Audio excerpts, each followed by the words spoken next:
Today I'll be telling you what the best setup, in my opinion, is for Paduk for Horde and Escape. Also going over his ultimate ability and passive ability and cards. To start off, we have his ultimate ability. Fear puts nearby enemies in a state of fear. Enemies under fear cannot attack and will retreat. Does not affect bosses. It's not always necessary in Escape that they will retreat. It's a little bugged at the moment. In Horde, they will retreat. In Escape, in certain scenarios, they will actually come at you. Most of the time, it works as it reads. Passive ability, deal double damage to enemies under fear. That's exactly what happens. You deal 2x damage to enemies that are under fear. They also cannot attack, and as it states in the ability. To start off, these cards are not in order, but we're going to start off with my high-end difficulty selection of cards, which is Armored Shot for the bleeding, Intimidation, because this allows me to get the bleeding. So this combo right here is what I use to be able to use the Armored Shot. Also, in general, I do like both of the cards. So Intimidation, and just to state on Armored Shot, now it does say bleeding damage with ballistic weapons. This does not include the tri-shot, any heavy weapons. It is only on standard non-heavy weapons will you bleed. There also is a glitch currently, as of right now, with his barriers bleeding, and I have posted that, and you can check that out. Just type in Paduk bleeding barriers and you'll find it. So on to the rest of the cards. We have Intimidation, the next one in my high-end difficulty build, which allows you to get X amount seconds of fear to enemies within a 5-meter radius of a critical kill. So you can get this critical, now it says critical kill, but it's actually not critical kill. It actually is only a critical hit. If it was a critical kill, I might lean towards the execution and just getting the stims and going for the executions at the end of the rounds and getting them when I can. But since it's not actually a critical kill that causes the Intimidation to trigger, it's actually only a critical hit. You can occasionally trigger the fear, which allows you to occasionally get stim. And if you play cautiously, you'll get the bleed. So 5 meters is a small radius. It's pretty much 2 people posted up at a barrier or post up thing that you can post up on, and basically just out of revive range. It's pretty close. But when you got a group of enemies, and you're using the tri-shot or something, and this does work with the tri-shot. This works with any weapon. You just need a critical hit. It is a pretty sweet card. Next up, let's get this rolling a little bit faster. We have the Consecutive Shot. Now, at the start, you might want to debate whether you want to use Consecutive Shot or Acceleration for the extra consistent long-range damage, which you will need to be at long range. This is at any range, is why I like it more. Also, because once you got the marks already up, with my active on my Marksa, I can take out Scions within the clip. Depending on the difficulty and if the health is off, I'm still dropping them with the active within the clip. So that's pretty damn good.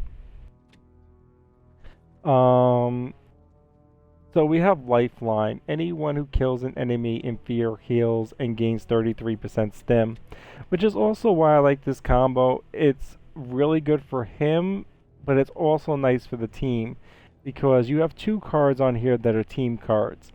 Not only every critical hit that you cause puts an enemy in fear for you, but it puts an enemy in fear for your whole team. Anyone who kills one of those enemies in fear is going to completely heal and gain 33% stim, so that's pretty damn sweet. And of course, we can't drop this card. Is it either high end or low end? You're going to have Marks of Mastery. Just make your Marksa an absolute beast.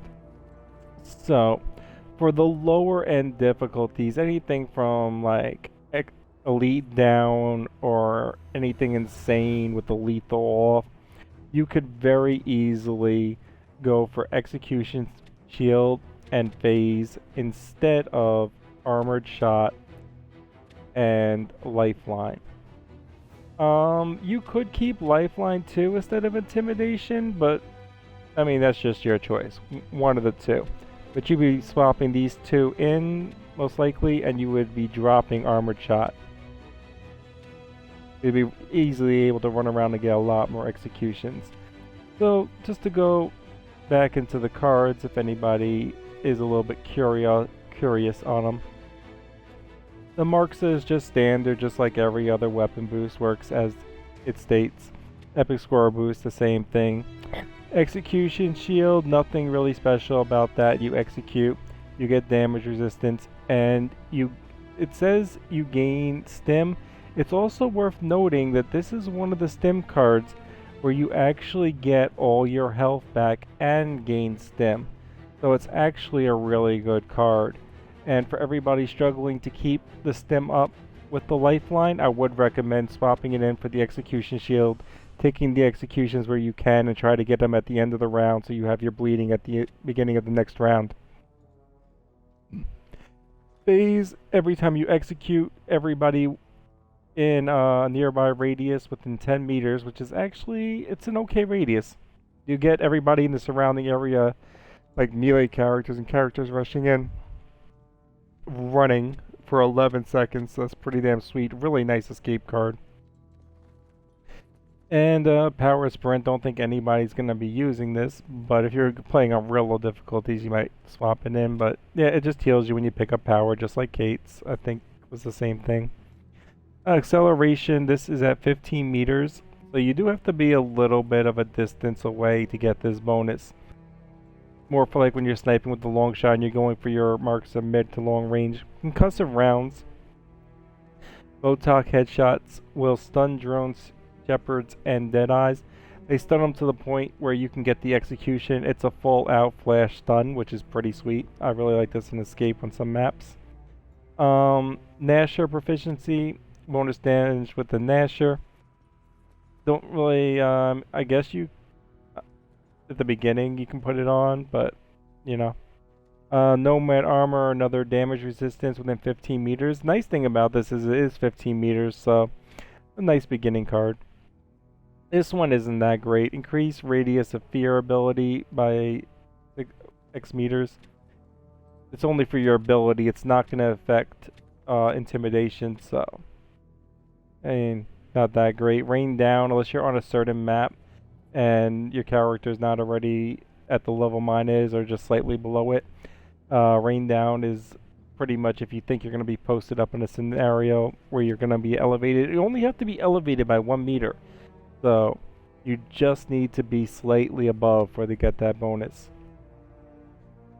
Menace gives you time off your cooldown, but it actually gives you a really significant time for the level 56 seconds at level 6.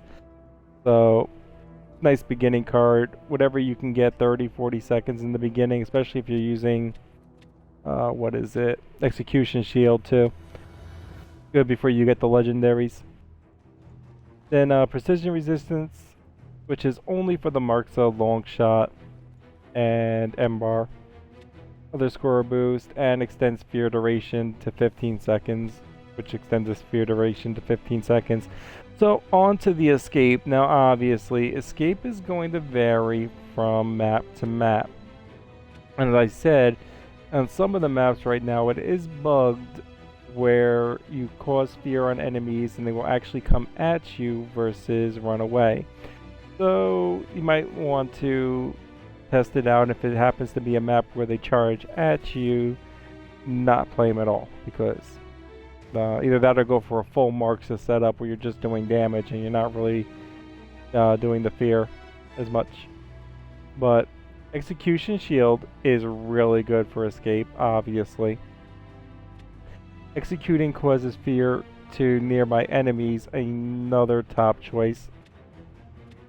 Depending on the map, if it has a marks, I mean, it probably has a marks if you're playing him for it. But let's say that it does, and we'll go with these three, and we'll go with consecutive shots, and we'll go with intimidation. Is a pretty strong build. Like, you're gonna have to go map to map on it, but definitely the top couple cards for escape is phase, execution shield, marks of mastery if there's a marksa, consecutive shot regardless, consecutive critical hits. This does not matter what weapon you're using. Yes, there's a picture of a marksa on it, but you don't actually need to use the marksa to do it. Another one, killing an enemy, well, you actually only have to get the critical hit. So this can be done with any single weapon. Anyone who kills an enemy in fear heals. Heals is not that bad either. Obviously, also, if you're running these two, the third card, if you already have it, is the bleeding damage. So it would actually be these three combined, and then the marks of mastery and consecutive shot, or the marks of mastery and intimidation. It's really dealer's choice at that point, but I definitely would be running these three on every single map that I'm running in escape. Pretty much. But anyway, escape is pretty situational, and from map to map you're going to change out your cards. But concussive rounds could be another potential card. The ability to stun elite drones and two-shot the ones with the helmets and get them completely stunned and just then do them in with the consecutive shot is pretty sweet too. But yeah, that's my opinion on escape. It's gonna be a little situational on the map and what other people are running. So you're gonna have to switch them out. But now that you know what all the cards are and actually mean, and how they work in combos you can use together, might have a little better ease of picking your choice of what you want for that map.